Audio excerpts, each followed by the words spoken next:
Topic of the day is the spiritual journey.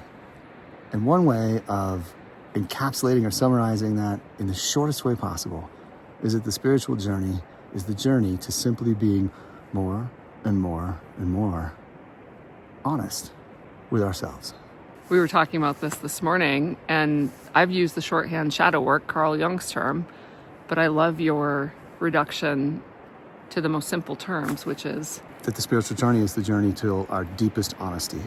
And what that really means is that we're honest with the outside world increasingly because we're more honest with ourselves internally, meaning we're focusing that honesty internally and finding out, well, what really is true here.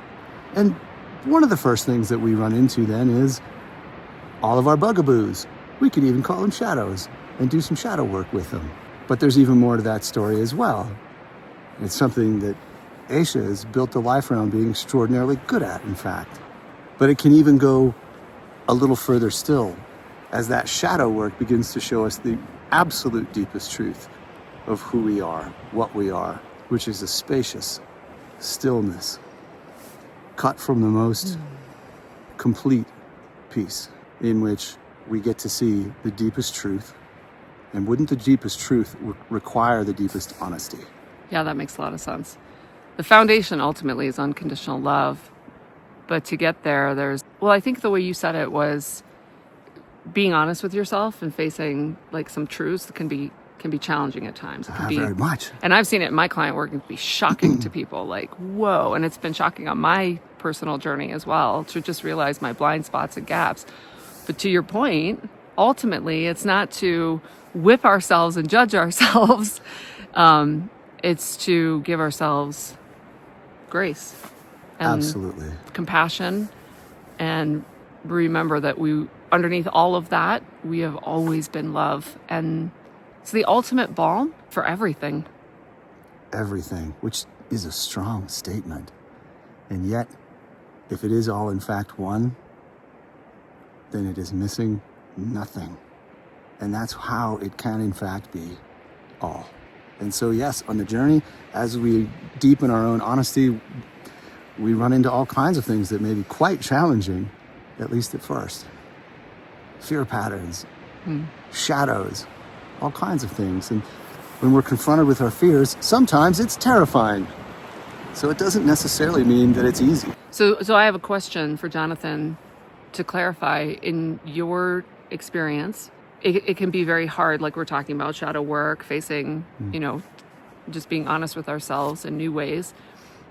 And then ultimately, what makes that not hard anymore?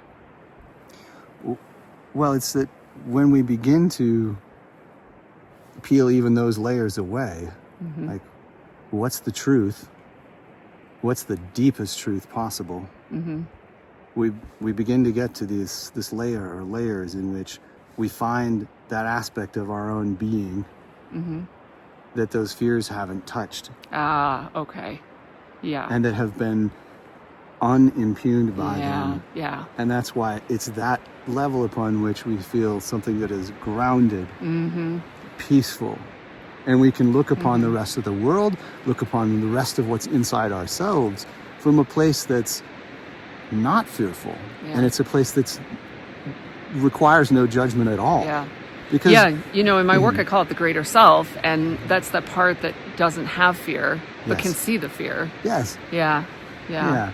And so that's the seat where the real deepest peace is, but it's also the deepest truth of what we are. And so it is in fact a kind of honesty that gets us there. Like, right. If we're really going to get to the deepest truth, we're going to end up there one way or another. Let's break this down for people. Let's give people like a really tangible example of what we mean by being honest with ourselves. Maybe that's hard, and then going beyond that. So what's some of the kind of classic like moments of honesty that you've seen your own clients face, or in your own life, your own walk? Sure. I mean, I've seen this in my own clients, and I've of course experienced it myself, absolutely, which is one of the reasons it's easy to have a conversation with virtually any other human being about it, because it turns out we're all human. which is simply that there's a way in which I've been harshly judgmental to myself. Mm-hmm.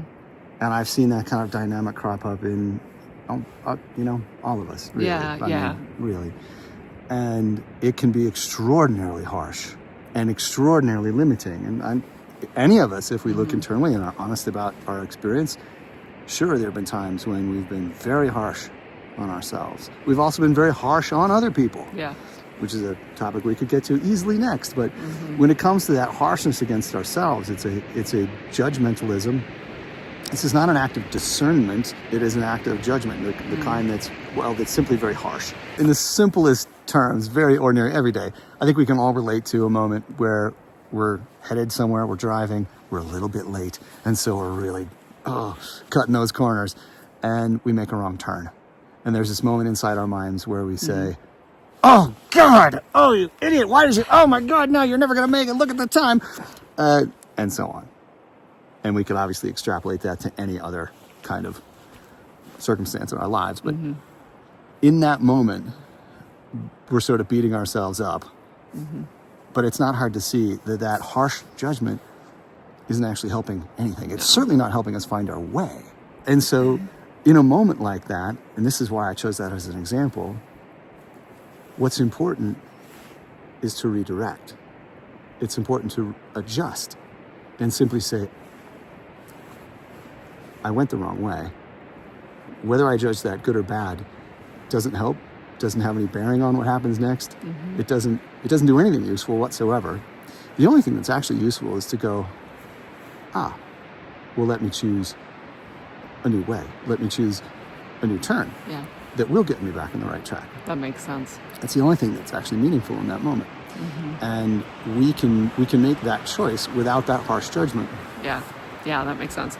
I've seen this a lot in the honesty, facing truth in a slightly different way, where a person comes face to face, and I've done this myself with our own wounded motivation we didn't know was driving us and motivating us in life. And so if, for example, you didn't realize it was in your blind spot that you've been trying to seek your father or your mother's love and approval by, accomplishing and succeeding, when that parent dies, often what happens, I've seen with my clients, is that all the motivation's gone. And they're disoriented and lost in life because they were working so hard for something they didn't even realize. They thought it was for the success outright, but it was actually trying to get love and approval. So it's those kind of blind spots that, when you find out you've got this wounded motivation, it can be very disorienting to people, deflating even. And to your point, this is where the grace comes. And I would say, I don't know what your experience has been, but there's often a period where you have to just it's almost like being set back as, what do you say? The spiritual journey is only a demolition project? There's just so much that deconstructs. So there's a time of kind of almost being in the void where you have to just be in stillness more. I think this is what you offer people, is this chance to just be with themselves more. And that's what a lot of people are finding in the stillness. They're finding their own inner course correction and redirection to something that's a little more truer and aligned with their own heart's desires versus maybe chasing love and approval outside of themselves. So, which, if we look at our own experiences, honestly, we tend to find that when we've spent time searching for that approval externally, it is a constant jail taste that never seems to end. It's like it never gets anywhere. It never really goes anywhere. It never finishes. It's just kind of spinning around. And it's when we get to that kind of moment then that we go, wait a minute, surely there is a better way, another way, a different way. And this is one of those ways of finding that slight adjustment to course, finding a different way. Yeah, beautiful. We hope that's helpful. Wishing you all well on your path. I tend to work a lot with the world's healers, unpacking all of what's in the blind spot and then finding that inner redirect that usually you're already in. Your spirit's already got you on the inner course redirect. And Jonathan, you are... Well, I tend to say that I end up working with people, whether they intended to or not, to bring them closer to the deepest truth of who and what they are.